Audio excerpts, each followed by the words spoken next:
Phew, glad that's over. So how did it go with Boris and his dad, Bernie? Oh, it was a breeze, Mum. No sweat. It helped that Dad came with you, though? Oh, yes, of course. To cut a long story short, Boris's dad had seen him do something to my bike, and he tackled him about it after the race. When he found out that Boris had loosened the wheel nuts and that I'd crashed as a result, he was furious. He made Boris come and say sorry to me. That's what he was trying to do right after the race. But why did he do it at all? Boris knew that he was slow and unfit, and he thought he would come last. So he thought maybe if he nobbled my bike, I'd come last instead. Anyway, his dad said we could go back to the race organisers and Boris would admit what he'd done and maybe they'd change the result. Well, that would be something, I suppose. Well, I said no, I didn't really want to do that. Why not?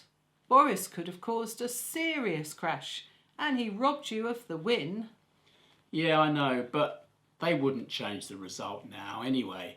And Boris was genuinely really sorry. I think he could really see how stupid he'd been. So he'll just get off scot-free? No, I don't think so. His dad will make sure he behaves in future, and he's going to stop his pocket money for a while. And I think we might be good friends in future. It might be quite handy having a friend in year 10. He wants me to go cycling with him. The only trouble is, he's going to be really slow. Well, I hope you're doing the right thing, Bernie. I think it's very gracious of you. Not sure I would have been quite so forgiving. Yeah, well, we all make mistakes, don't we? By the way, you remember Ruth, who we were talking about last week? Oh, yeah.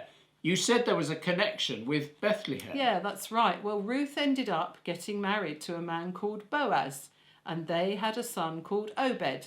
Could be my middle name. Well, trying to get you up in the morning, I see what you mean. But anyway, Obed had a son called Jesse, and Jesse had a son called David.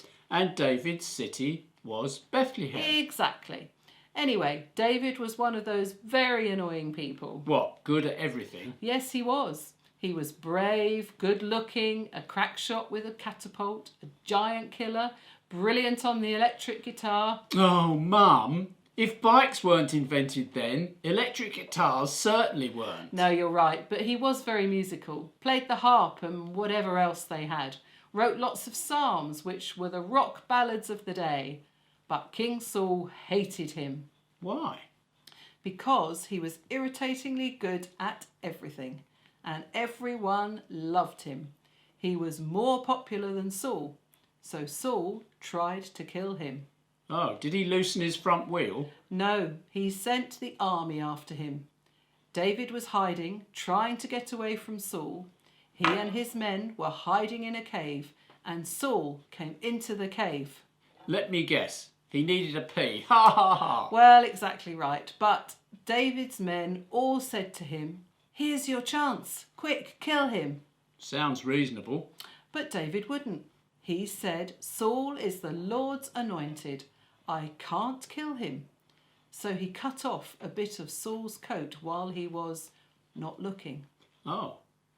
When Saul had left the cave, David called after him and showed him the bit of cloth he'd cut off.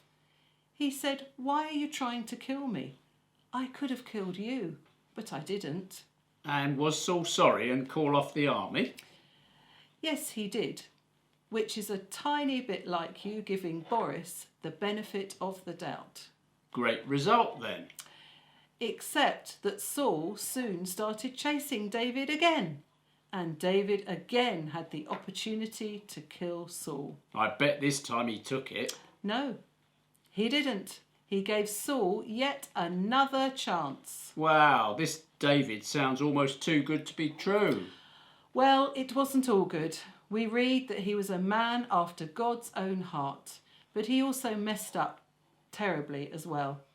He had lots of good and bad stuff in his life, but he never lost his love for God and his trust in him. A man after God's own heart. I guess that's what we all want to be, don't you think? Yeah. Or woman, Bernie. Yeah.